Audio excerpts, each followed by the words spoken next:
Nyugnyugan Festival na! Hi mga mawe! Another day, another mini vlog. Ang tagal nga natin nawala ng mini vlog mga mawe ko dahil sobrang busy nga ng kumawe nyo this past few weeks. At dahil nagkaroon nga tayo ng chance or time na bisitahin itong Nyugnyugan Festival dito sa Lucena City ay eto na nga't hindi na natin pinalabas. Nabalitaan ko nga rin kasi na sobrang gaganda ng mga booth na maglalaban-laban ngayon taon dito sa Nyugnyugan Festival 2025. Konting trivia lang mga mawe ko, ang Nyugnyugan Festival ay nagsimula noong year 2012 at yearly nga itong ginagawa or ginaganap dito sa Lucena City, Quezon Province. Usually mga mawi ko is nag-start nga siya ng August ng first week hanggang third week ng August. Sobrang daming activity kapag merong Nyugnyugan Festival at kung ano-ano pa. At kung makikita nyo naman, sobrang daming tao ngayong pagpunta namin. Halos lahat din ng bayan dito sa Quezon Province is kasali dito sa Nyugnyugan Festival. Halos 4 years na nga rin ako nakatira dito sa Quezon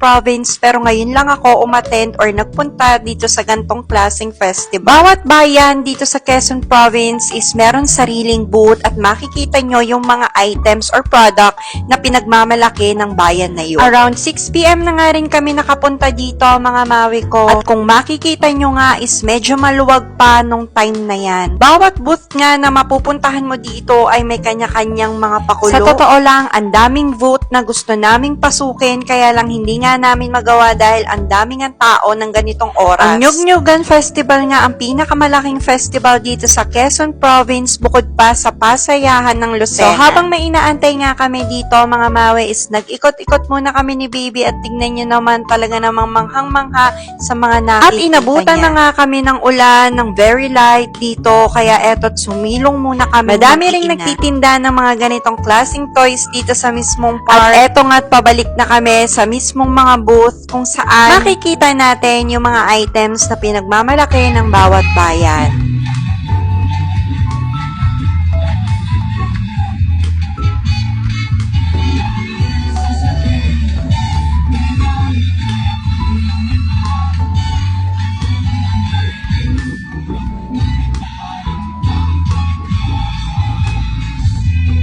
At talaga namang nakaka-happy na makakarinig ka ulit ng mga ganitong klaseng sounds plus sumasayaw pa. At andito nga kami ngayon sa booth kung saan may libreng tagay ng lambanog. Syempre, lambanog mga mawi ko ang kilalang kilala dito sa Quezon Province. Kaya kung gusto mo nga tumikim ng lambanog ay halika sa Nyugnyugan Festival. Nag-ikot-ikot pa nga kami mga mawi at dito na namin nakita yung mga booth ng Calawag, Quezon. Kung saan manghang-mangha talaga kami dito sa crowd na nakatayo sa harap nila. Sobrang magi-enjoy nga kayong gumala dito mga mawe at napakadami nyong makikita. Habang paggabi nga ng paggabi mga mawe ko is lalong dumadami yung mga tao. Kaya halos hindi na rin kami makapag-video nung mga time na ito. Heto nga pala yung booth ng Gumaka mga mawe ko. Sobrang colorful at makikita mo rin dito yung Makalelon sobrang booth. Nag-enjoy nga talaga kami dito mga mawe ko kahit na nakakapagod at sobrang daming tao. Hindi mo talaga may iiwasan yung dami ng tao mga mawe dahil ito nga ay laging dinadayo dito sa Lucena City. Kaya kung gusto niyo rin ma-experience ang Nyugnyugan Festival ay halika na pumunta dito sa Lucena, Quezon Province. At hanggang dito na lang ating mini vlog. Thank you for watching and see you on my next vlog. Bye-bye!